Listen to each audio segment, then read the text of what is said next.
Afya ya akili, sana sana kwa waandishi wa habari, ni swala kubwa sana, kwa sababu waandishi wa habari wanapitia mengi, wanaona mengi. Kama binadamu wengine wanapitia mambo mengi, lakini kwa sababu ya kazi yao wanaona mengi, lakini pia wanatakiwa kuandika machache na mengine kutokana na taaluma yetu na sheria, taaluma yetu inavyotutaka, maadili. Kuna mengine hatusemi. Kwa hiyo ukiwa hausemi yanakaa kwenye moyo. Kwa hiyo tengeneza mazingira ya kuangalia mara kwa mara afya yako ya akili. Nakumbuka wakati nafanya kazi kama senior program kwenye shirika moja hapo la kimataifa hapo Dar es Salaam, Tanzania.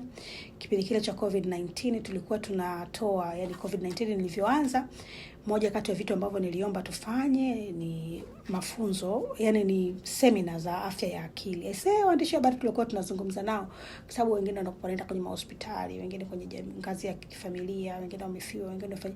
Ilikuwa inatia huruma na inatia huzuni. Kwa hiyo nakusii sana usisubiri mpaka kipindi kama kile. Hata sasa hivi kwenye habari unazoenda kukava kila siku, kwenye mambo ambayo yanaendelea katika vyumba vya habari, kwenye mambo ambayo yanaendelea kwenye ngazi ya familia yako au ukoo wako, jali afya ya akili. Nenda hospitali, onana na wataalamu wakushauri nini cha kufanya. Afya ya akili ni kitu kizuri kwa sababu wewe ni mtu mkubwa sana, kwa sababu unalisha umma. Yale unayowaambia unalisha umma. Wewe ni mtu mkubwa sana. Kwa hiyo lazima akili yako ikae vizuri. Tusaidiane kujali afya zetu za akili. Mimi nadhani hata kwenye mashirika unatakiwa wafanye seminar, kwenye mashirika haya makubwa haya, waga kuna siku ambao unaambiwa take a mental health day. Au labda ukiwaambia mimi siwezi kufanya kitu, my mental health haiko vizuri, afya yangu ya akili iko vizuri, wanakuambia okay, take a day.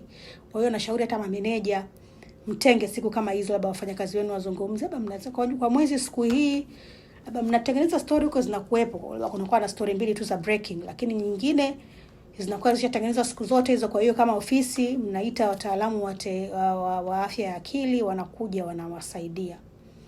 Ni kitu kizuri sana, na washauri sana mameneja waanze kujali wafanyakazi wao, kwa sababu sisi kama waandishi wa habari tunalisha dunia. Sasa hivi ndio dunia ipo kiganjani, lakini tuna nafasi kubwa sana. Kwa hiyo afya zetu za akili zisipokuwa vizuri, itakuja kuwa mbaya kwa umma.